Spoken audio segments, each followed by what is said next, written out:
Ravi de vous retrouver toutes et tous pour ce nouveau numéro de prolongation. Nous sommes au stade MM Arena, vous l'avez bien sûr reconnu à l'occasion d'une rencontre de CFA2, la pénultième journée de ce championnat national.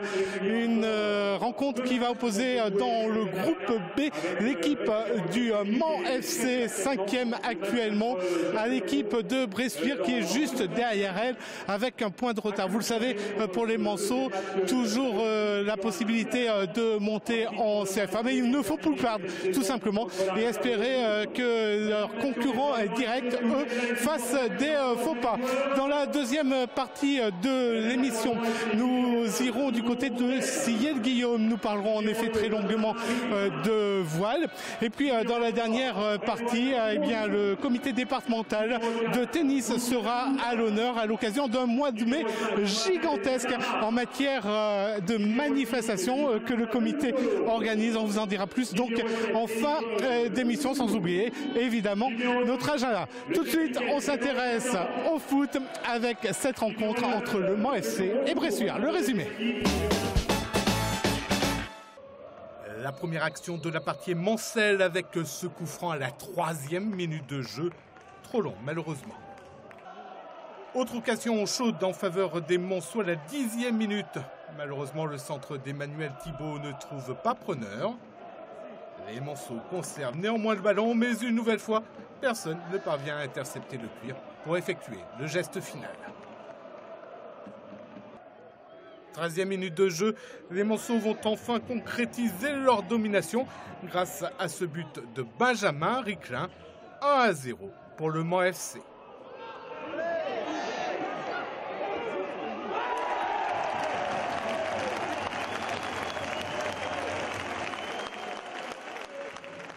Les hommes d'Alexandre Clément poursuivent leur mainmise sur la rencontre jusqu'à la demi-heure de jeu. Basile Camerlin se retrouve seul face au gardien de Bressuire, mais l'attaquant Manceau loupe complètement sa reprise. C'est le tournant du match. D'un coup, la domination change de camp. Bressuire met le feu dans le camp Manceau, mais heureusement, Grégory Cerdan parvient à mettre le ballon en corner. Et puis, en toute fin de première période, nouvelle occasion des visiteurs. Simon Pondemé capte parfaitement le ballon. 1-0 donc pour le Mans FC à la pause. 54e minute de jeu, Camara bouscule Ouvrard dans la surface. L'arbitre n'hésite pas une seconde et indique le point de pénalty. Giraud se charge de le tirer et égalise 1-1.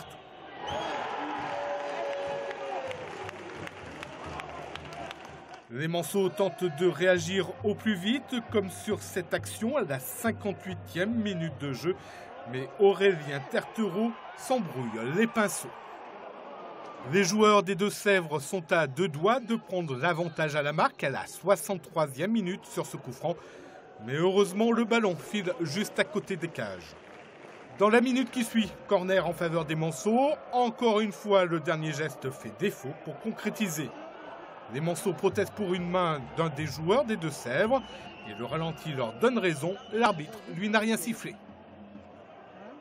72e minute de jeu, c'est au tour de Bressuire de gâcher une belle occasion de prendre l'avantage au score. 76e minute, coup franc du Mans à l'entrée de la surface de réparation. Frappe détournée en corner. Bressuire part en contre. Bonne sortie de Simon Pondemé. Le gardien Manceau qui est également à la parade sur le corner qui suit.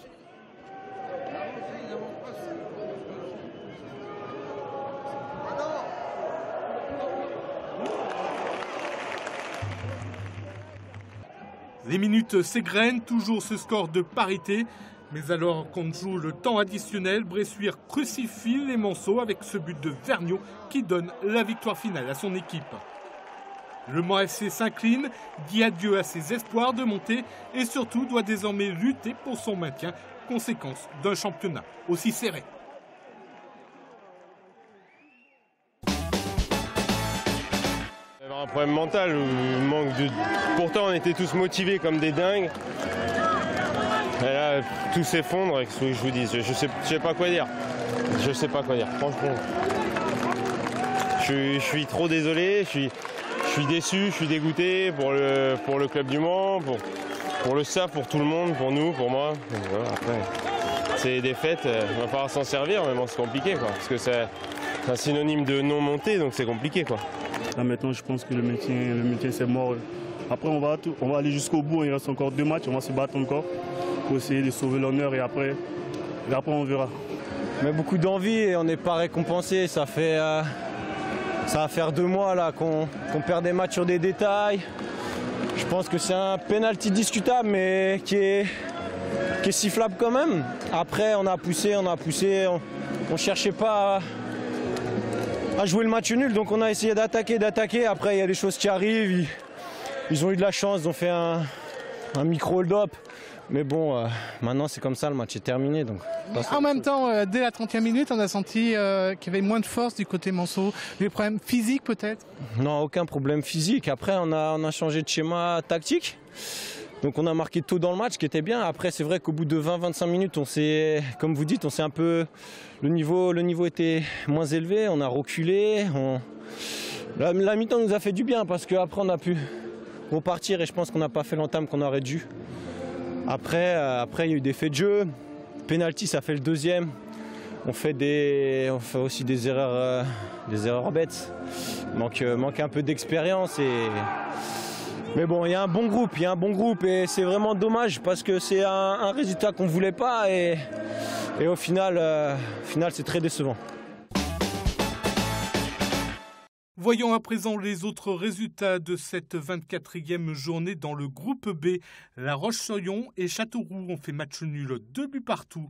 Match nul également pour Saint-Privé-Saint-Hilaire et Le Poiré-sur-Vie, 0-0.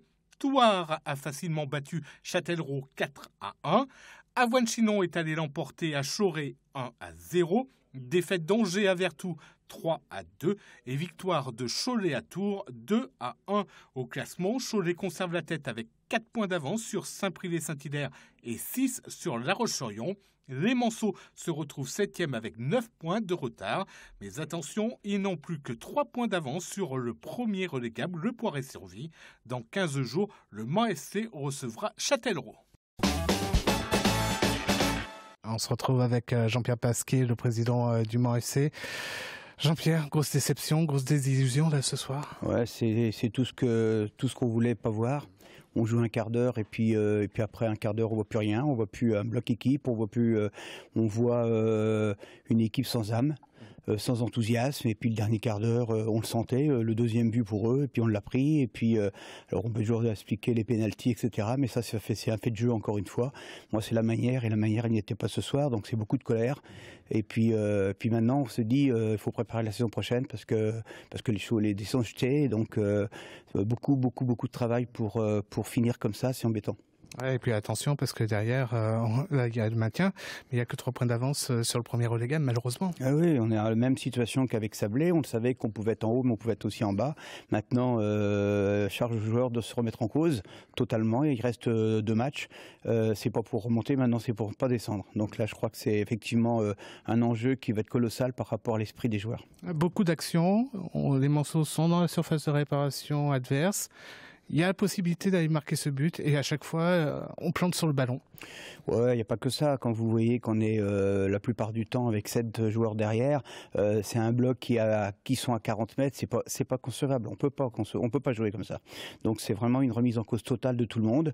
Et à ce titre-là, j'espère que dans 15 jours, on va même montrer un autre jeu que celui qu'on montre aujourd'hui. Remise en cause des joueurs, remise en cause de l'entraîneur. Oui, enfin je dis un ensemble, vous savez, même moi je remets en cause par rapport à ma préparation, par rapport à, je crois qu'on est tous sur le même bateau, vous avez un président amer, aigri et qui n'aime pas la défaite, alors à partir de là il ne peut pas l'aimer ce soir.